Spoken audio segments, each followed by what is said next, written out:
My name's Todd M. Casey, and welcome to Shop Talk. This is an interview series where I sit down with artists in their studios where we tell stories, talk about our experiences, but also offer our expertise. These interviews are unscripted and how discussions often are in artist studios. Please join me as I talk with artists and, of course, talk shop.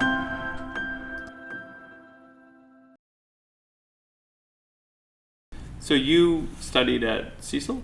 Yes, I studied with Charles Cecil in Florence from about 1993 up until on and off I was there for a few years and then I started teaching, and then I was there up until 2001 or something. How do you know Leo? Leo you were my student, Leo? I worked for a long time for Charles teaching, and then I ended up working at the Florence Academy of Art across town. Oh, okay, because I was like, he's Florence. Yeah, no, later on I taught. Charles Cecil was a very difficult boss, and I think I got fired 2 or 3 times. And the last time I ended up teaching at the Florence Academy, and Leo was there. I can't remember if he was my student or not. And then later on, I had a studio in Florence. Florence was briefly the capital of Italy, and during that period, they built all these beautiful 19th century studios. They wanted it to be a great artistic center, Europe. And so they built this whole neighborhood. All the streets are named after artists. And I had an Italian friend who for years was trying to get into one of these art studios. They had to, by law, they had to be rented for artistic purposes. But architects and like restorers and fashion had more of there was more of a market for what they were doing, and they could afford the rents, whereas for a long time the artists had sort of lost all these studios. There weren't many. They were, I think, Syracuse University had one of them. But anyways, I had an Italian friend, and at one point the architects started switching to computers, and they didn't need the big north-facing windows anymore, because there were big rooms with a big, beautiful north-facing window. So we managed to get one of those, and we had that studio for 10, 15 years. And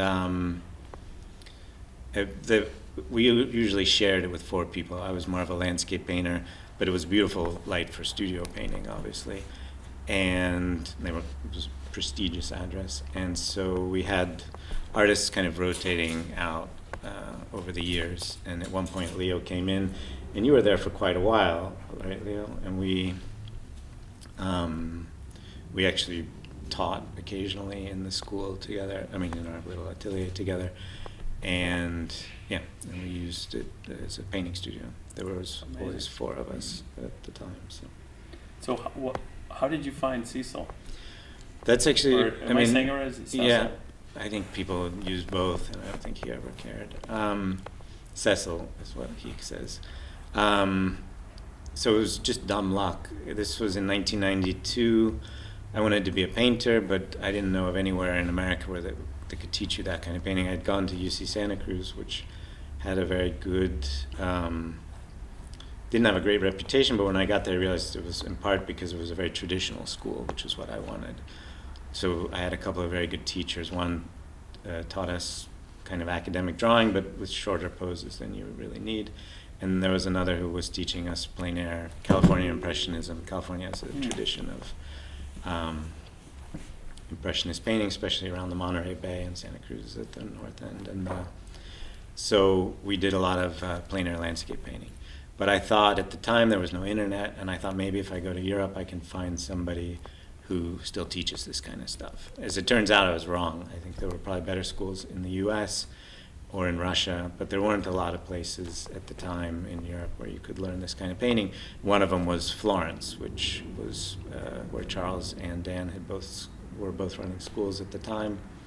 And Dan Graves, sorry, the Florence Academy. And I arrived just to do an etching course, and I saw the poster at the art store, and that was exactly what I was looking for. So it was really quite amazing, lucky, and so I stayed for a decade. So are you from California? Yeah, I'm from Los Angeles originally. And you went to UC Santa Cruz undergrad? Yeah, undergrad. And then after that, you didn't learn how to paint? Well, I mean... It sounds like the story that a lot of people tell. Yeah. Like I tell it. Yeah, no, it's very common. I mean, I certainly learned a lot, and I don't want to disparage the teachers there, because I feel like I was lucky to end up at Santa Cruz too, and I liked a lot of what they had to say, Hardy Hansen and Patrick Ahern, but it wasn't the kind of rigorous academic training that I was looking for. Yeah. And that was what Charles' school gave me.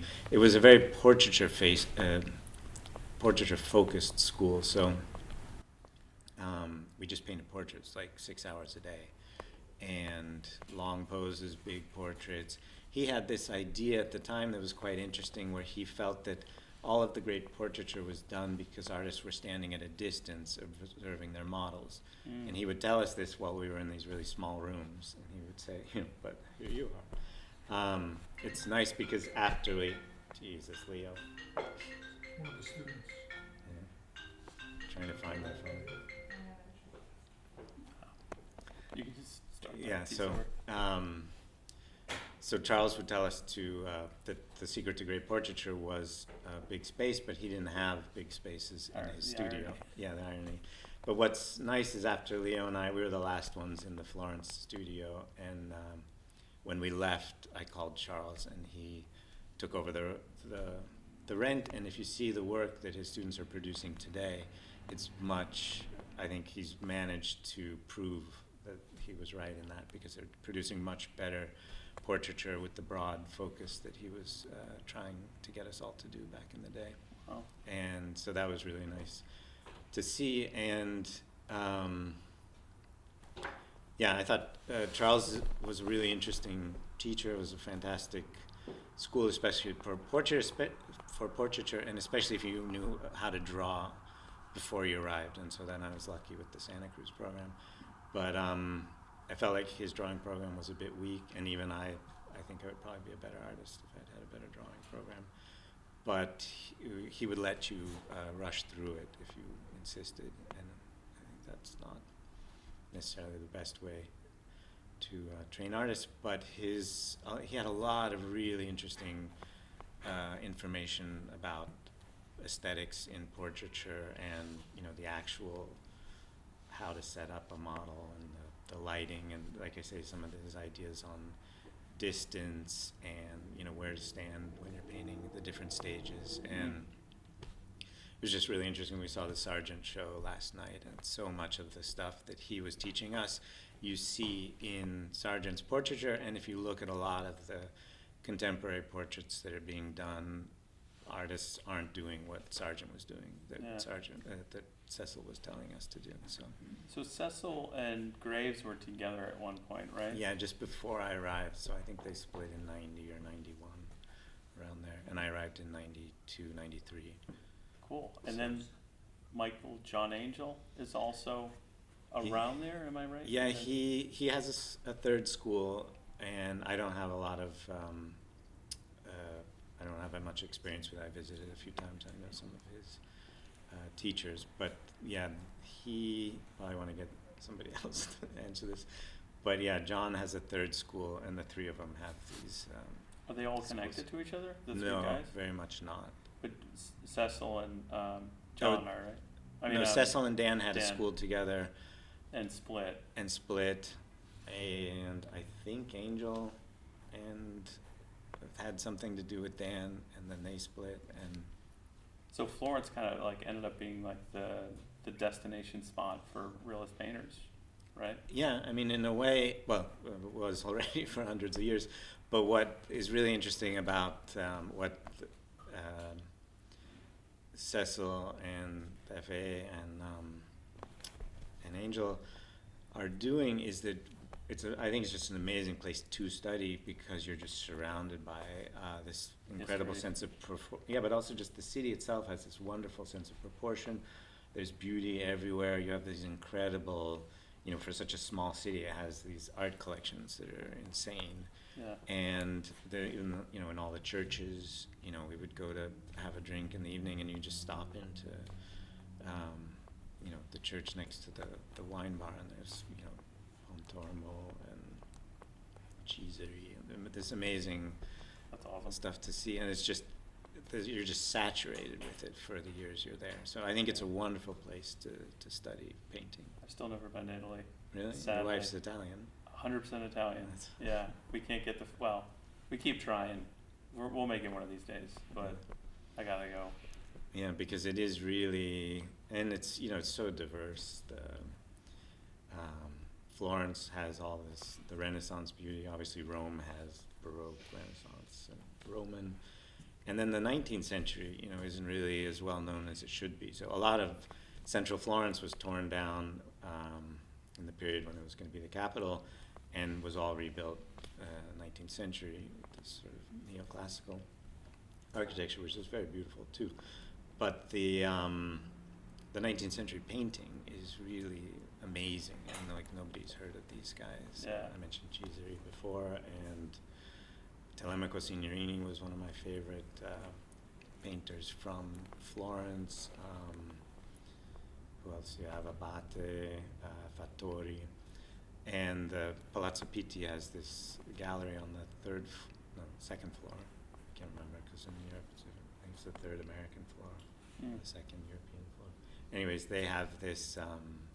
It's called the Gallery of Modern Art, and the Italian sense of modern art is everything after Napoleon, when the art became more sort of for the people and modern subjects, and not all the church and the king. It became much more there's a lot of nationalist art too, especially around the Italian independence. But this whole 19th century is just amazing, and was kind of ignored and forgotten after World War II. So Yeah. it's really amazing. So fast forward to today, and you live in France? We live in France. We moved to France 2 years ago. We were living in Italy for a long time, and I was living there. And then I met my wife, who's she was an academic, and so I moved to Croatia with her, where she was teaching at the university in Zagreb. She decided to become a painter. She quit her career, and so we went back to Florence so she could study.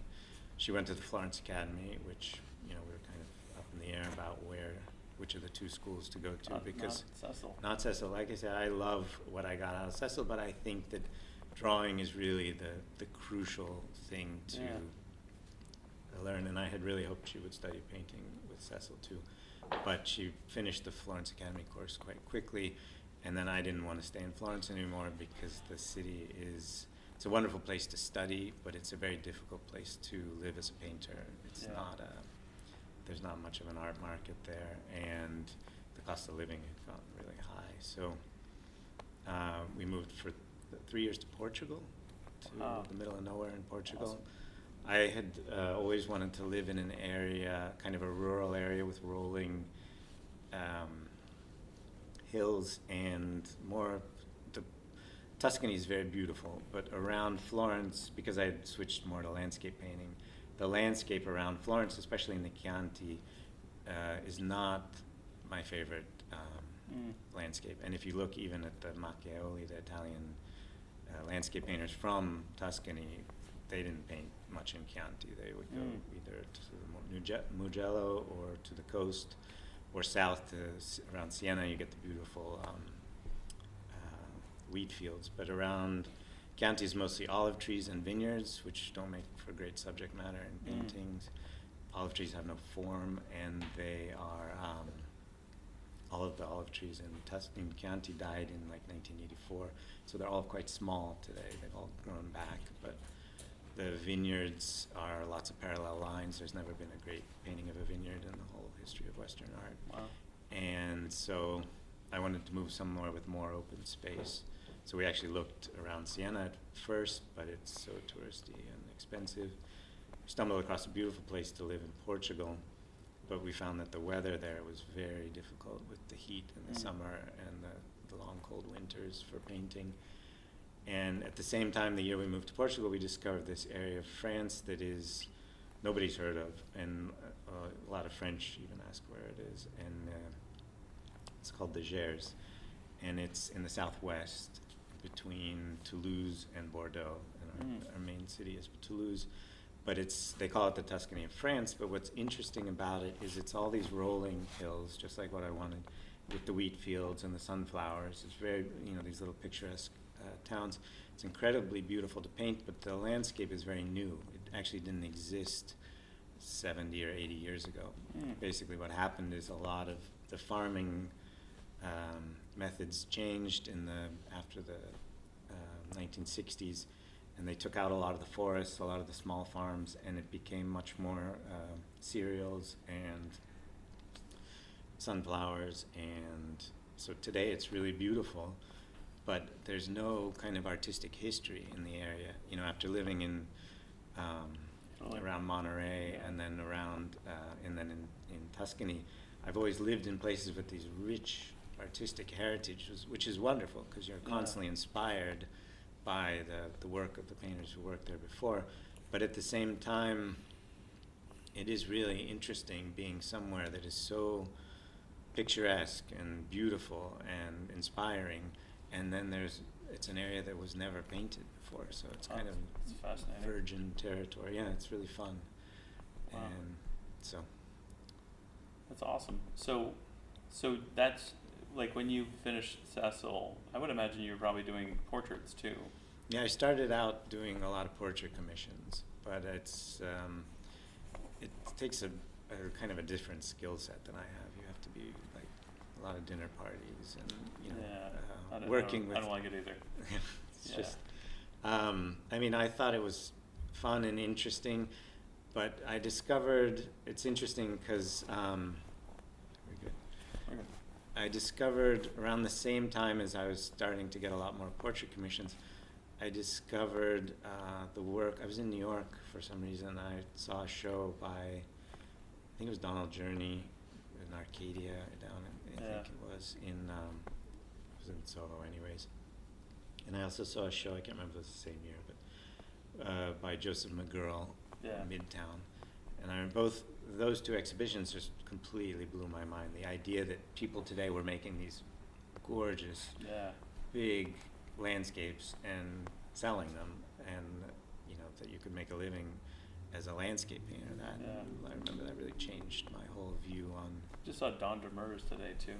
His work's awesome. Yeah, I love his stuff. And actually, after I saw one of his paintings, I put cobalt blue on my palette, which I love.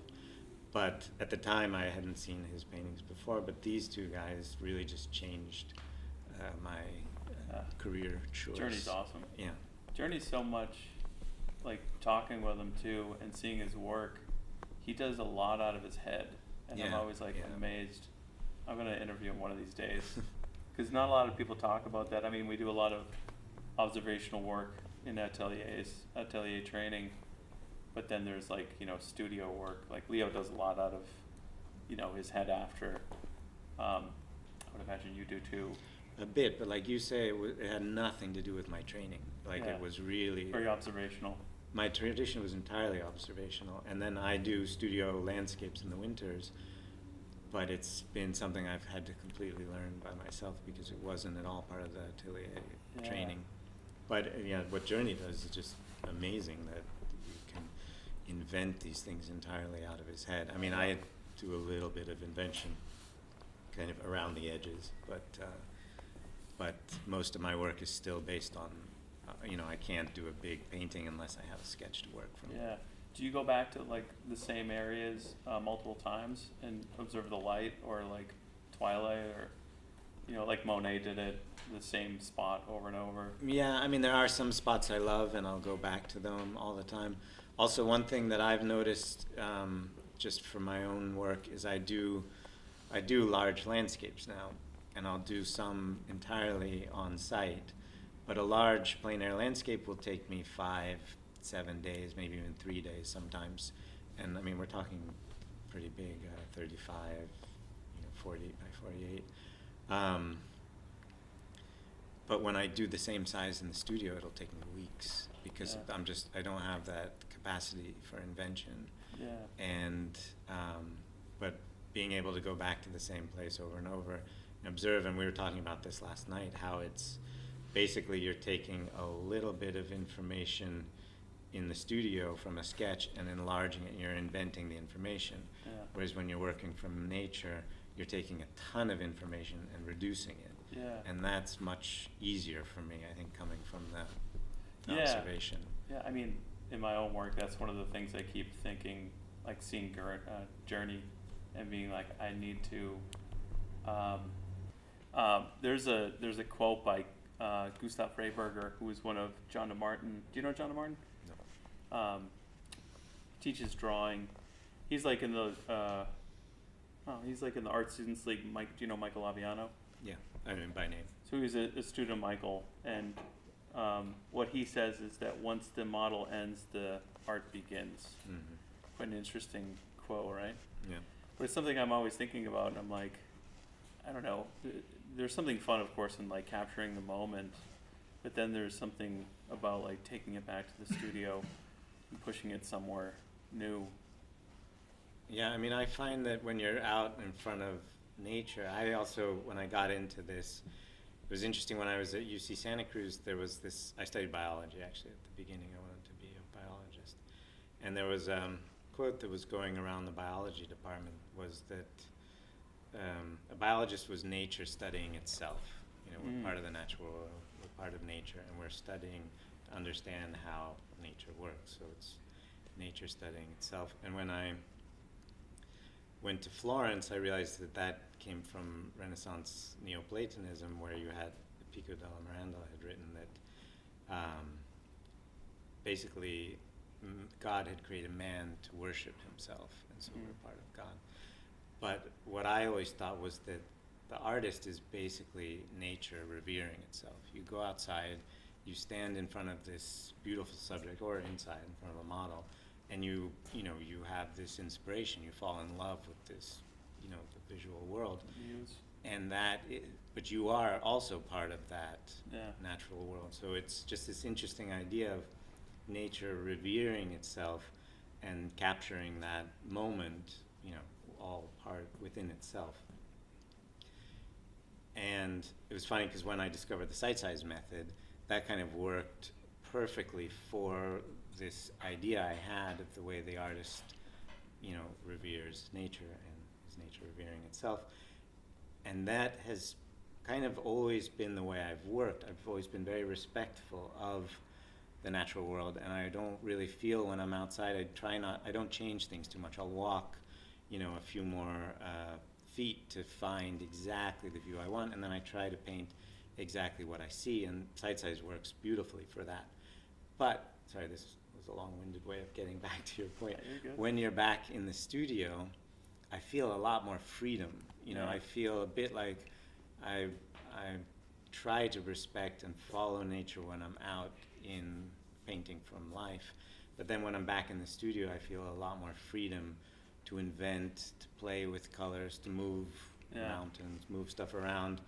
And there's a certain, liberty, freedom in working in the studio where you're making more, of the painting. But for me, they're both wonderful kind of experiences, and I wouldn't say I have a preference for one or the other.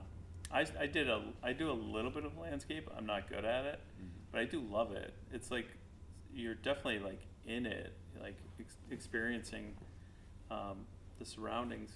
And one of my teachers was Ted Minoff, and he would, like, I did the Hudson River Landscape Fellowship, and I remember him talking about like the academic French tradition and going out there and like almost like collecting data, almost like how the Hudson River guys were doing it.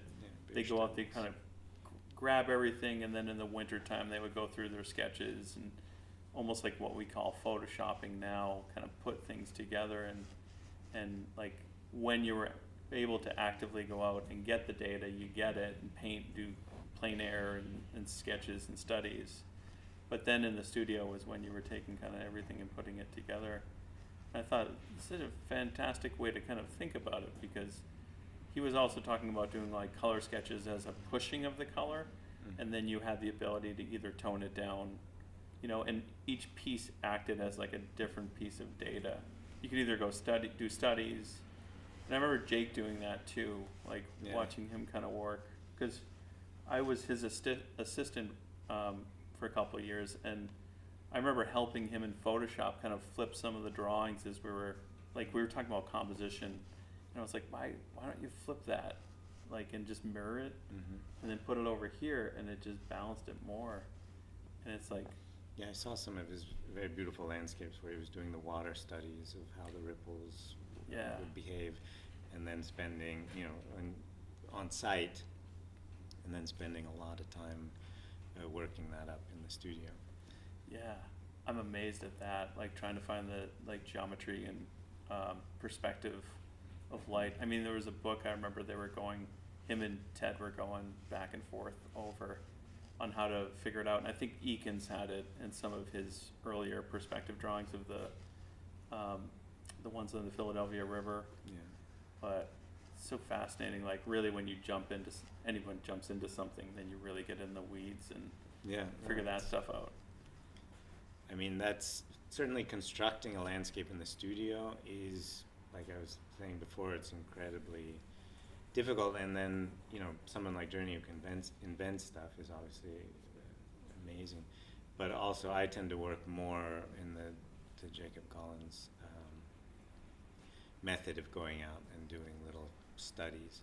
Also, one thing that I've done that I find is a nice balance between the two is I'll start a big landscape outside on site and then finish it in the studio, because you're able to put notes down and then coming back in the studio just gives you the extra time that you need, because so often we're restricted outside by the sun setting. The short days or the seasons, depending on how long you work on something, the weather. Do you find it freeing to work larger outside? I would be so scared. Like, I do little studies all the time. I mean, I was trained, we were talking about this before, I was trained to always key the sky first and then to key everything off of that. And it's just cerulean blue every time, right? Yeah, I'm kidding. California. Yeah, no. No, but the fact is that it took away a lot of the fear of the big white canvas, just having that little way of jumping in. It's funny, because of my biology background, where we live in France now, there's a lot of insect variety. And I've actually stopped keying the sky first because all the bugs fly into it immediately. And I end up killing all these little bugs. And so now I paint the whole painting without the sky almost, so that I try to do a little bit less damage. But so what's big though, like for you?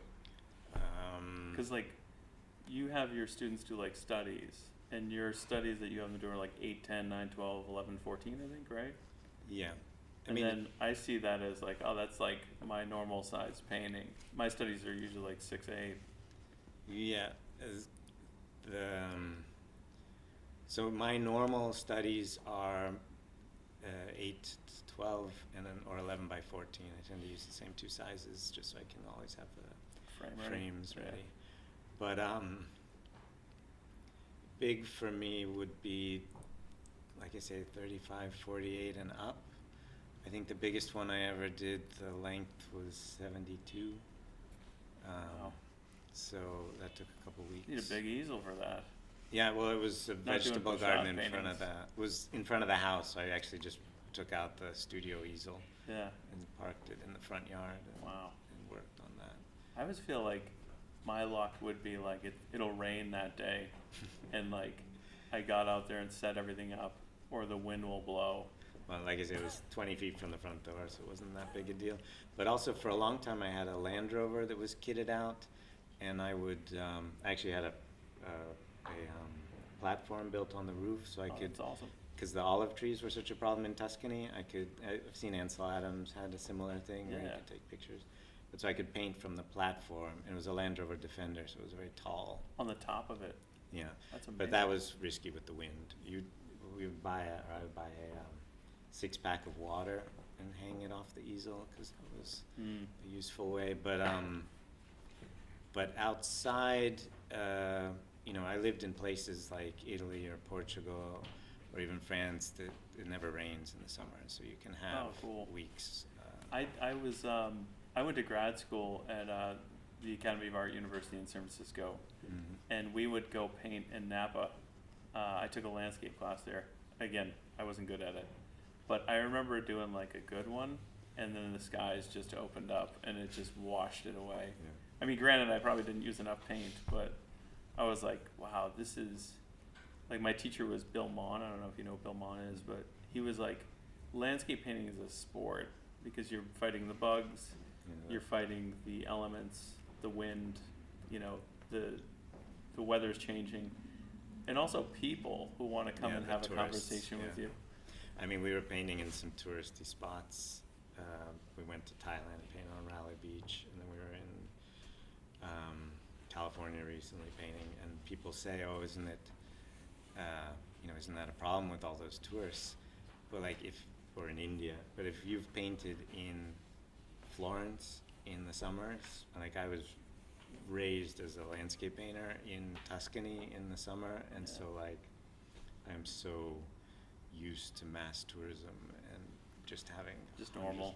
We painted recently in Bangkok, in Chinatown during the Chinese New Year, and it was like, you have this much room to paint, and you can't like move your arm because you'll hit someone with your brush. Wow. But you just do it, and you just get used to it. Yeah, you get used to it.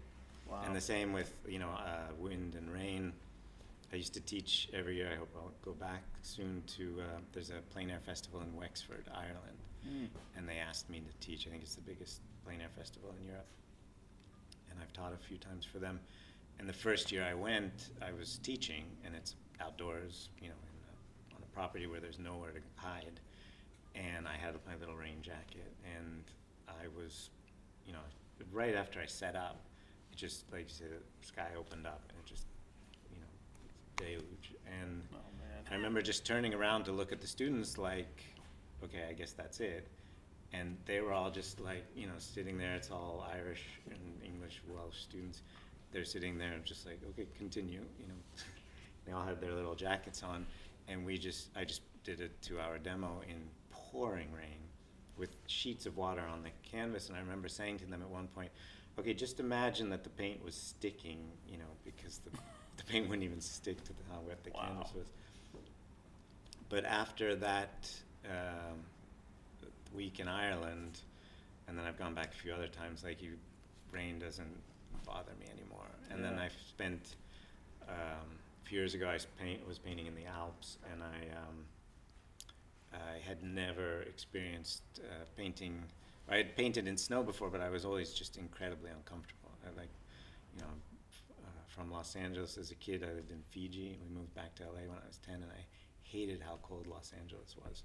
Wow. Because I just wasn't used to... Los Angeles cold, huh? Yeah, it was bad. It was brutal. But so anyways, the rest of my life has constantly gotten colder. And I was going to say, you're in Boston in January. Yeah, and I've since painted in a lot of very cold areas. But I was painting in the Austrian Alps, and I was in I had shoes that weren't waterproof. I had a jacket that didn't keep me warm. Also, it was like a city jacket, Eddie Bauer jacket. And I realized later that they're stitched in a way where your arms are meant to be down, because that's how people walk in the city. And my arm was just killing me after a couple of weeks, and I was constantly in pain, constantly freezing, and had a kind of a midlife crisis, and I just dove into technical gear for mountain climbing. Wow. And now I have this whole kit where I can stand for hours in whatever weather and just feel nothing, completely warm. I found these, I think they're called belay jackets or something, mountaineer jackets, where they're stitched in a way where if you raise your arm, you don't feel the sleeve. And so it's like you're wearing nothing. But in the meantime, they're incredibly warm, lightweight, and completely waterproof. Wow. So I can now stand outside for hours and be completely toasty and comfy and warm. So do you take your sketches or like your plein air stuff, and that goes to galleries, and you do the studio work too? Yeah, I mean the The studio work tends to be a bit different. It comes out different always. But we do try, they say that anybody can make a fast painting look alive, but it's very difficult to make a painting that you spend 2 months on look alive. That's a lot of the challenge in it. So I think Chase said that it takes 2 artists to paint, one to stand behind with an axe to cut off the arm before the artist destroys it. I've heard variations of that,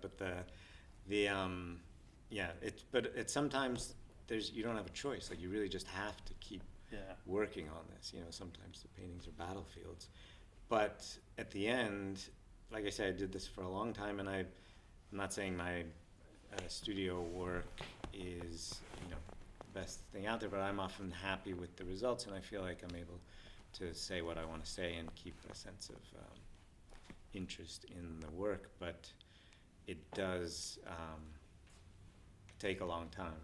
But at the end of the day, I will send everything to an exhibition, the plein air studies and the finished studio paintings. And where do you show? I show in America. I have a few galleries, in one out on Cape Cod, Allison Collins, and I show mostly with the Grenning Gallery on Long Island. And I was working for a while with Anne Long in Charleston. I think she's sort of semi-retired now. Who else? I have a gallery in France, who we sell a lot with, in the Dordogne. It's a very, very beautiful, I don't know if you've ever been there. It's one of the most beautiful rivers in the world. We don't travel anywhere. I feel so, Well, the Dordogne is amazing. It's one of the most beautiful rivers in the world, incredibly clean. You can canoe down it. But what's really cool about it, too, is there's these prehistoric museums. You have Lascaux, the caves there with the cave paintings. And Lascaux is impressive, but it's a copy of the original. And the painting quality isn't as kind of refined as some of the smaller work that you see in the prehistoric museum there in the Dordogne. It's like this stuff is 30,000, 20,000 years old, and the craftsmanship is just amazing. And they were, functionally the same as we are today. They were living in France. At the time, it was covered with snow, and there was only a couple thousand of them in the whole southwest of France. And you see this stuff, and it's just mind-blowing how good people were at making art 20,000 years ago.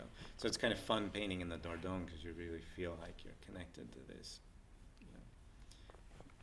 20,000-year-old tradition of making art. Awesome. And so it's one of the only places in the world, I think. And but so anyways, we have a gallery there in Sarlat, and they do quite well for us. The Dordogne is such a beautiful area, and again, there were some very good local painters, but not that many, and the stuff is all bought or in museums, and nobody's selling it. So we found quite a good market selling landscapes there. You have certain areas, like the Monterey Bay or Honfleur. Around here, you have Gloucester Harbor or Long Island. There's New York, obviously, where you've just had these long traditions of painting and really, really top, world-class artists. So you have tons of wonderful paintings that you're competing with, even as a contemporary realist painter.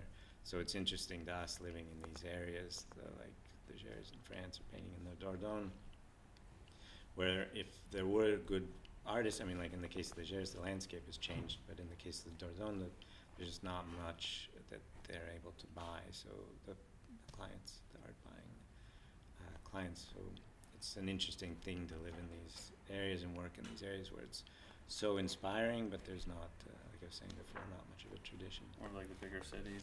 Yeah. We work in England a lot, and there's, I don't know if you know Edward Seago.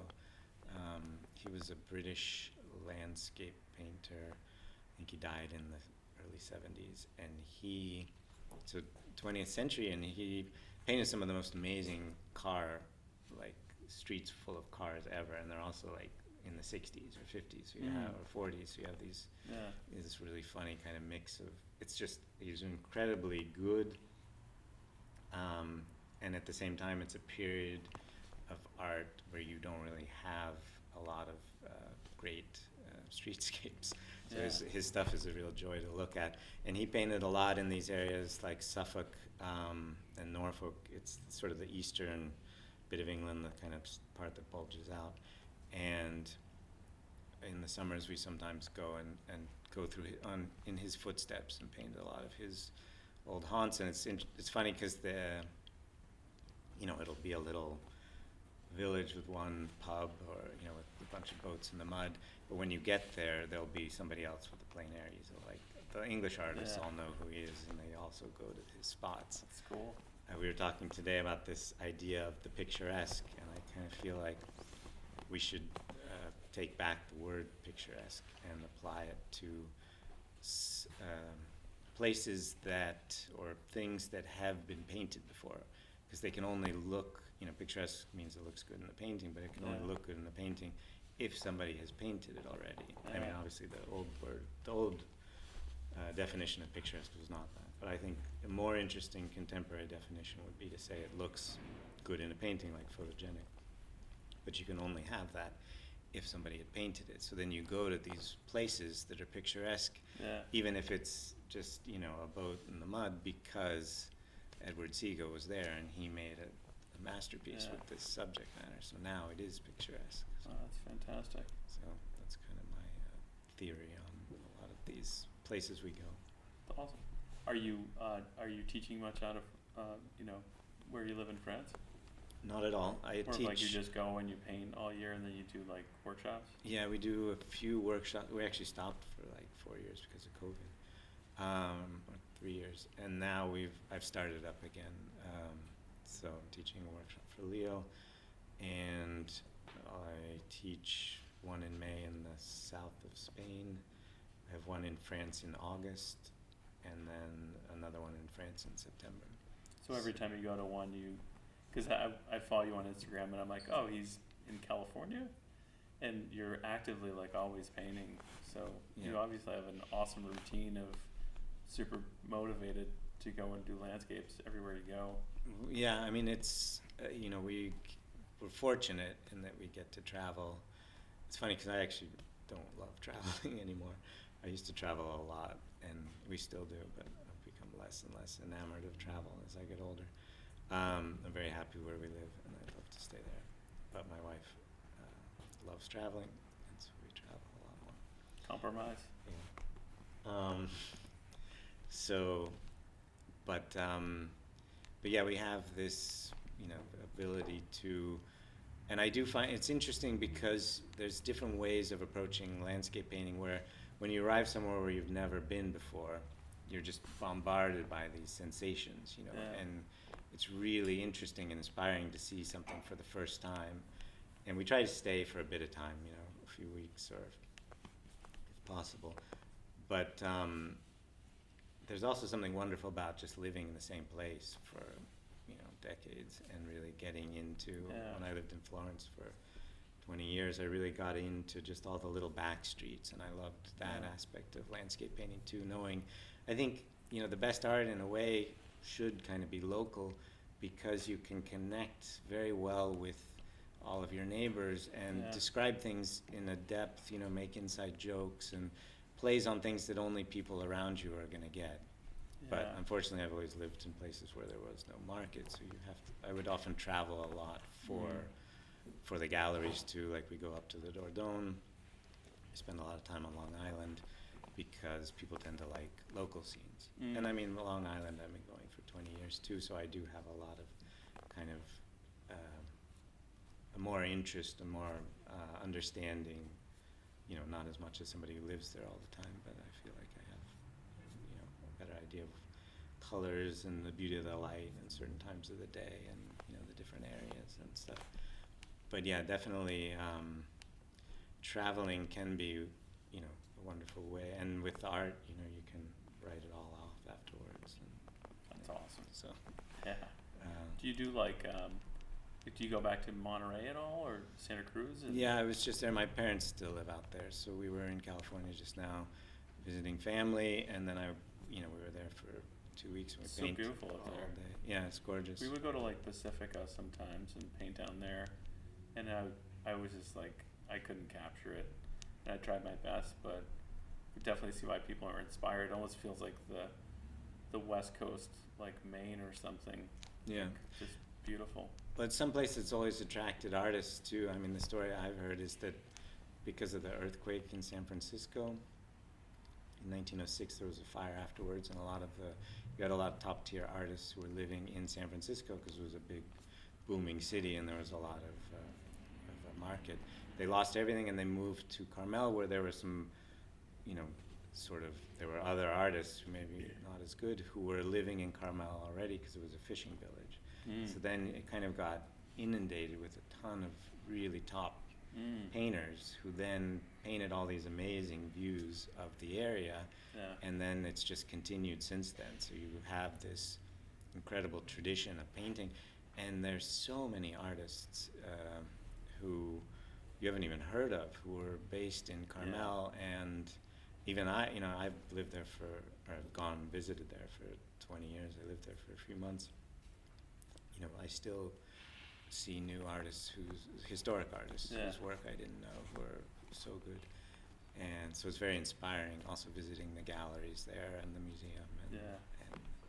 And like you say, it is also just physically quite stunning. So yeah, I feel like there's so much even like in the Northeast here, and Leo and I talk about it all the time, of just like the Connecticut artists or like the Coscob artists, and I'm like, there's just little pockets where I wasn't aware of them before, and you hear the bigger ones like Sargent, and then you start to get into like little micro ones.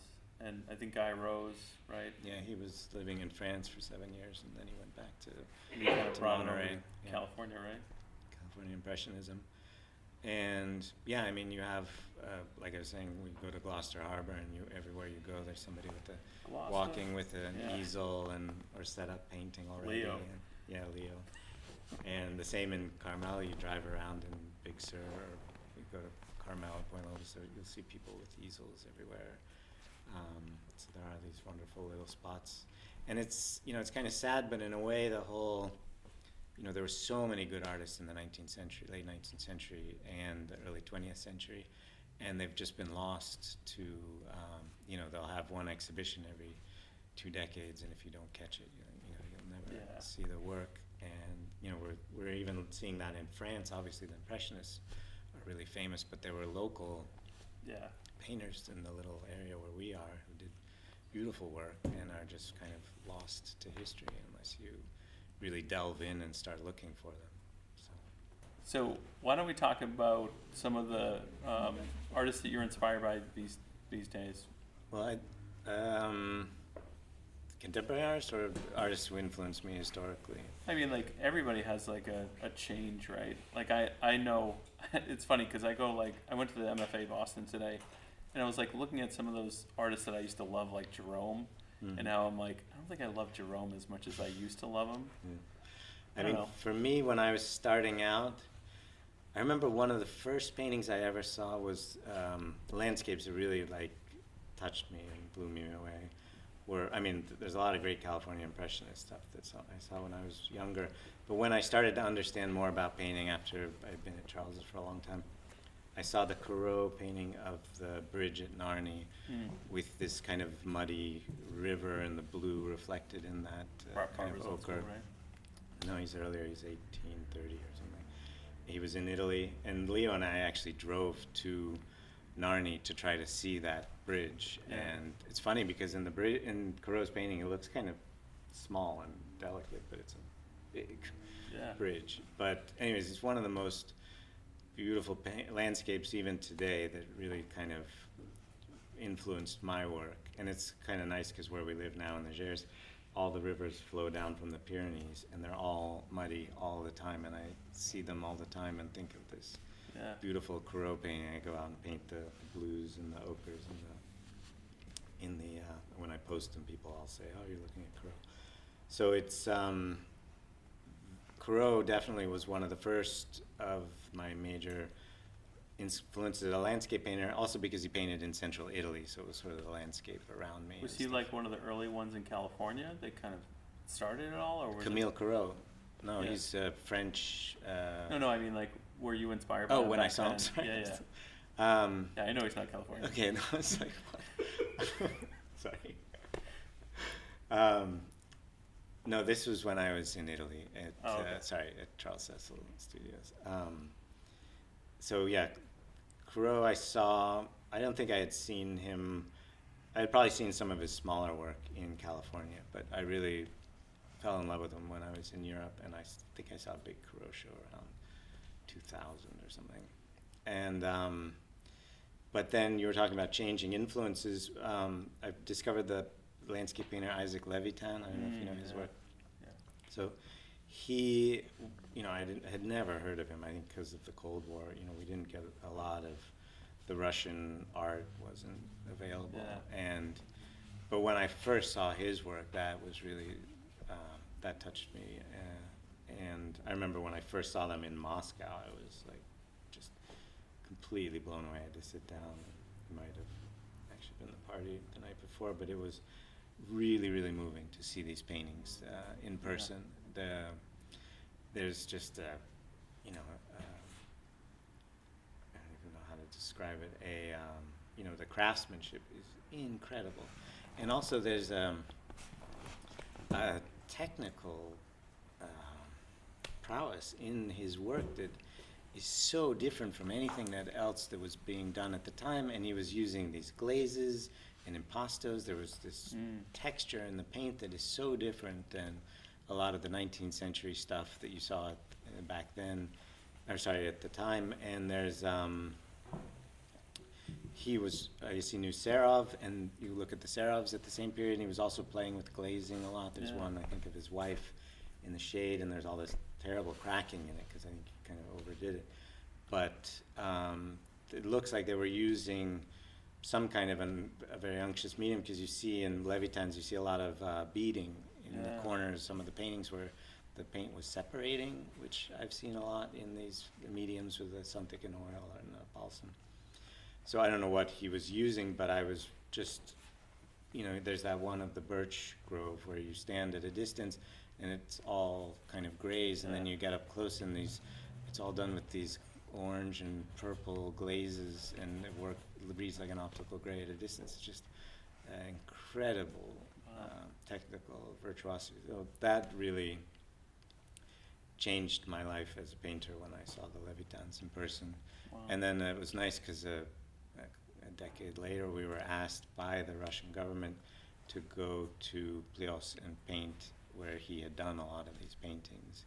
Wow. Unfortunately, it rained for 2 weeks straight, but we met a lot of really interesting Russian painters and painted every day in the rain.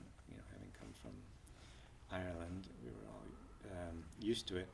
And it was, really magical. His house is still there, and to see the subject matter in person. So wow. That was quite interesting. They had raised the whole town, which I thought was weird. It used to all be 2 stories, and they raised the town, so now it's all 1 stories because they needed to dam the river or something. And so, but yeah, I was really impressed by the Soviet painting too. I had never seen any of that, but I remember going to St. Petersburg and walking around the museum, and in Moscow too, the Gavrilov and Plastov and these artists who I had never heard of, and the work was really what was the really scale? impressive. Is Levitan paint large? Everything. Birch Grove isn't as big as you would think. It's like, what size is Leo's painting there? Maybe a bit longer. 30-40 or something? 30-40, yeah. But then there are lots of smaller ones. But I don't think his biggest was quite large. And it's interesting because I don't think he was working outside as much as you would think. You look at this stuff and you think it's so mind-blowingly naturalistic. There's no way he wasn't in front of this. Well, if he's glazing too, that means Yeah, there's an element of studio, right? Because it has to be bone dry. And if you see how long he was taking on some of these paintings, and there's one that apparently wasn't even a real place. It's all invented, but it looks like just a perfect plein air landscape. That's awesome. It gives us something to strive for. So when you go, do you try to do a study of it, or obviously we get yelled at. I'm sure you do too. I always get yelled at for being way too close in a museum. Yeah, in Moscow it was funny. You could pay an extra $5 or something, and then they would give you permission to use a camera. Oh. And so they let you get up pretty close. They don't really, That's they don't awesome. really harass you. So I have a whole bunch of these real close-up shots of the glazing and stuff. Did it change some of your techniques and stuff? It definitely made me see what painting is capable of, because you're looking at a guy who's using sort of 17th century techniques of glazing and impastos, but then he's using like an impressionist palette. Yeah. Like, I don't think I've ever seen anybody else do anything like that. Interested And then to on top see. of that, he can draw. I'd be interested to see. That's actually one of the things about the Impressionists. I love them, but I also don't. Yeah. And a lot of the time, I'm like, I think it's just Monet. Like sometimes it's like Sisley or Pizarro. Like, but then I'm like, sometimes I just don't. Like I walked by like 5 of them today. Like those aren't well drawn. I mean, they're very they're also, they've been hyped up so much. You see them in the. Yeah. It's funny because we went to Claude Monet's house when we were in Giverny, and in his bedroom you have these absolutely gorgeous impressionist paintings, but you're looking at them in someone's bedroom. And I was just looking at these paintings thinking, these are absolutely amazing paintings, but then I think the next day we were at the Musée d'Orsay, and you see these much less successful, in my opinion, paintings on a dark wall with a spotlight, and everyone's quiet like you're in a church. And these things are given kind of an importance. It's really a lot about how stuff is presented too. But yeah, with the Impressionists, they are I mean, there's drawing issues, and it's kind of funny. I lived for a bit outside of Paris, where all the Impressionists painted, and the French government has these like little Impressionist walks. You can get a map, and everywhere an Impressionist painted, they put a poster of the painting up, so you can stand there and kind of check their shapes and stuff. And there's like a sense of like it's too popularized, right? I think that's why, like, I usually avoid most of them. But if I go to like the Met or something like that and nobody's in the room, I'm gonna go stick my face in a Monet. I mean, they are really kind of magical with all the crazy brushwork and the texture. The texture is insane. I don't think anyone. And then he managed to get a luminosity with all of this paint. But then there's that aspect that you're talking about, is like taking that and then now glazing over it. I can only imagine. Well, it's Monet I think he's quite amazing technically for this crazy kind of impasto. But one thing I always thought was interesting is that there's this idea of color vibration. Leo talks about it a lot. With, so at the beginning of painting, everyone was using tempera, and they would use these little hatches and get their vibrating colors through the hatches. Yeah, you see it in like Wyeth's work, Andrew. Yeah, but certainly in the Florentine school, the early Florentine paintings are hatching with these with tempera, and then at one point they started varnishing with oil paint, and then they started tinting the oil, and then it basically became a glaze. And then for hundreds of years, oil painting was always about glazing, but it really came out of the early oil painting, and they would then get the color vibration through these transparent layers. And then with the French Revolution, after the whole of Europe changed, and I think the materials guys got cadmiums and cobalts, high chroma well, and also colors. the mediums all changed. So like if you go to the Louvre, you walk through, you look at the Greuze and the Vigie Lebrun, it's all these like unctuous glazes and the transparencies, and then you go into the next room with David, and it's much more matte, and it's this more simple applied paint, and I love both of them. But then you had the 19th century in France, where people are some of them are experimenting with the older techniques, but a lot of them just kept using this more simple painting technique. I mean, not simple, but then at a certain point you get the Impressionists who then go back to the hatching of tempera to get the color vibration. So it is an interesting sort of circle. And then the post-impressionists like Signac and the Afternoon in the Park. What's his name? Oh yeah, Seurat, yeah. What is my God, the most amazing example? It's not French and it's not pointillist, but I think it's so much more mind-blowing than pointillism, honestly, is this is the Italian divisionism. Segantini, this guy, like his technique, you stand up close to it and you just say to yourself, no, that is physically impossible. There's no way somebody just did this.